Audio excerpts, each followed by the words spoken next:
油放进钢盆，那我们将奶油打软。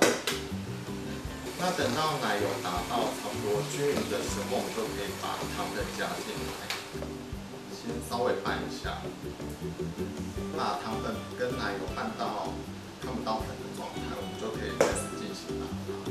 那我们就打到奶油它开始有一点发白。其实，在搅拌的时候，尽量还是要稍微整理一下面糊，那面糊能够完全均匀的被打发。那接下来就可以把蛋加下来。那我们蛋加进来就要把它打到完全的乳化，它质地就会变得稍微比较结实一点。那等奶油跟蛋完全乳化的时候，我们再加第二次的蛋。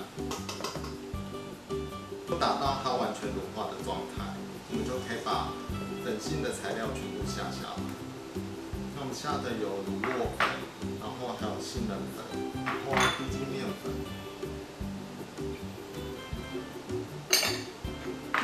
还有黑胡椒粒。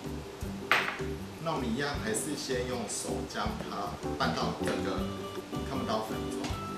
那因为饼干面团它其实比较硬，所以在最后这阶段我们用手动打蛋器其实是打不动的，建议可以用手先将粉拌到快看不见的时候，我们再开始打。那我们装上塑胶袋之后，我们就可以把它压平。那这是我们刚刚打的cheese饼干面团，那经过冷藏冰之后，它就会变得比较硬。我们这样推的用意，其实我们还是要让面糊的软硬度其实达到一致的时候，我们再开始擀它。那低温的面团，其实你在整形它的时候，它也比较不容易出筋。所以通常我们在做塔派啊，其实也都是要经过冰这个动作。那我们大概就先擀一个厚薄度。那擀到我们要的厚度之后，我们就刷上一层薄薄的水。那我们上面会撒上cheese粉跟黑胡椒粒。那这撒上来之后，我们就用手将它平均的拨平。我们可以稍微再盖起来，用擀面棍轻轻的压一下。